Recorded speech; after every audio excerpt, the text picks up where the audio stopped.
بسم اللہ الرحمن الرحیم۔ اسلامی تاریخ 5 شعبان المعظم۔ حضرت مقداد بن عمرو رضی اللہ تعالی عنہ رضی اللہ تعالی عنہ ان 7 خوش نصیب صحابہ میں سے ہیں جنہوں نے حضور اکرم صلی اللہ علیہ وسلم کی خدمت میں پہنچ کر پہلے ایمان قبول کیا اور مکی زندگی میں مشرکین مکہ کے ظلم و ستم کا نشانہ بنائے گئے۔ انہوں نے حبشہ اور مدینہ منورہ دونوں کی ہجرت فرمائی۔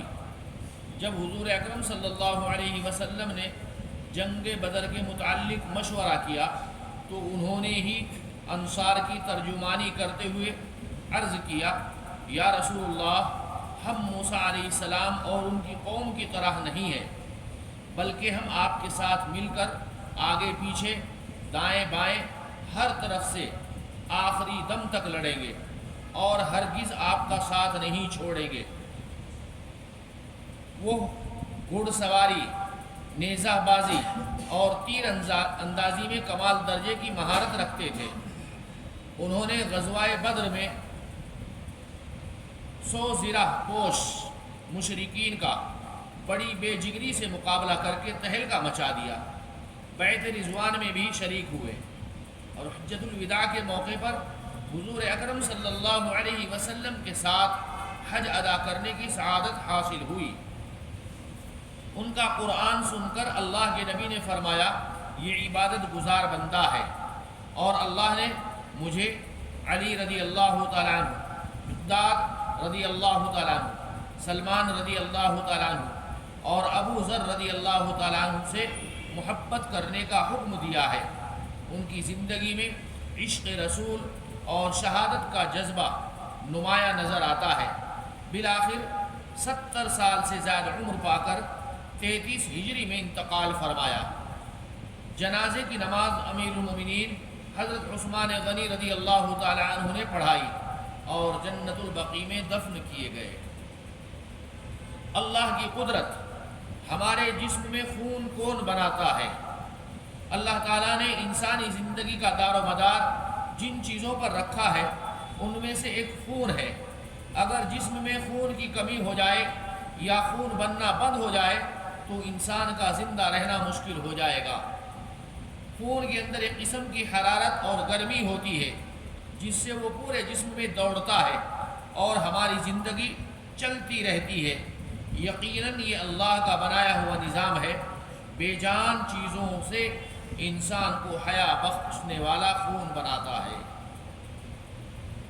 ایک فرض کے بارے میں، جمعہ کی نماز ادا کرنا۔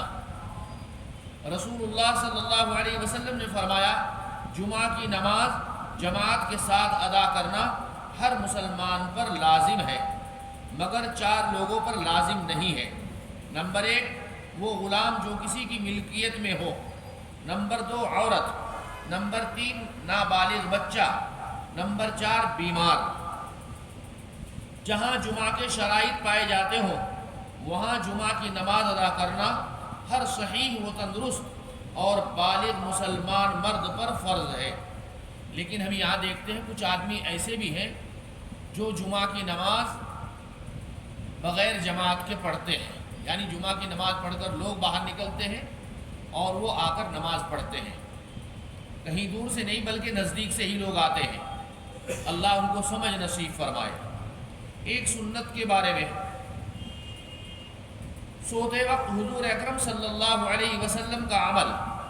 رسول اللہ صلی اللہ علیہ وسلم ہر رات جب بستر پر لیٹتے تھے تو دونوں ہاتھوں کو دعا مانگنے کی طرح ملا کر سورہ اخلاص یعنی قل هو اللہ احد اور قل اعوذ برب الفلق اور قل اعوذ برب الناس پڑھ کر اپنے ہاتھوں پر دم فرماتے، پھر تمام بدن پر سر سے پاؤں تک جہاں جہاں ہاتھ جاتا ہاتھ پھیر لیا کرتے تھے۔ 3 مرتبہ ایسا ہی کرتے تھے۔ سر سے ابتدا کرتے اور پھر منہ اور بدن کے اگلے حصے پر، پھر بقیہ بدن پر پھیرتے تھے۔ ایک اہم عمل کی فضیلت، اولاد کو ادب سکھانا۔ رسول اللہ صلی اللہ علیہ وسلم نے فرمایا، کسی شخص کا اپنی اولاد کو ادب سکھانا ایک سا اناج یعنی تقریباً 3.5 کلو گیہوں صدقہ کرنے سے بہتر ہے۔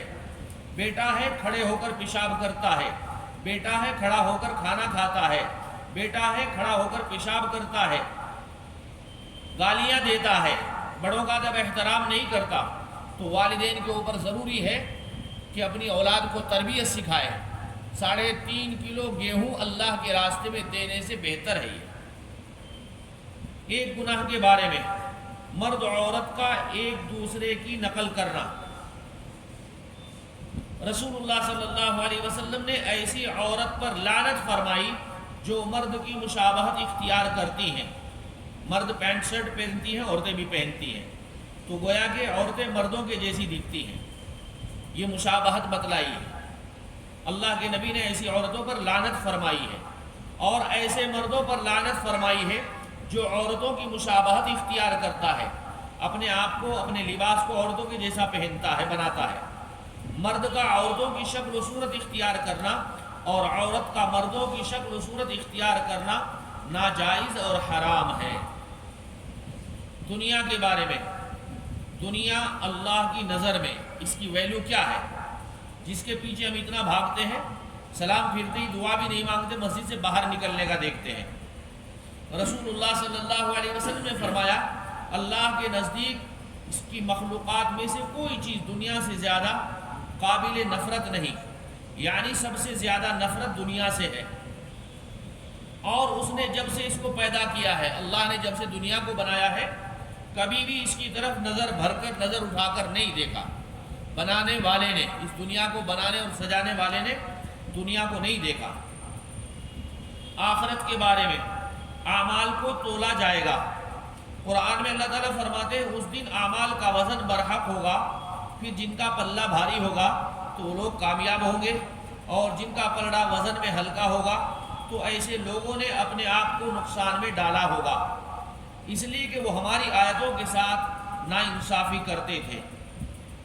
طب نبوی سے علاج، راکھ سے زخم کا علاج۔ راکھ جو ہوتی ہے، کہیں ہم نے پتیاں جلا کر یا کپڑا وغیرہ یا ٹاٹ تھیلا وغیرہ جلا کر جو راکھ ہوتی ہے، اس کے بارے میں اللہ کے نبی نے کیا فرمایا؟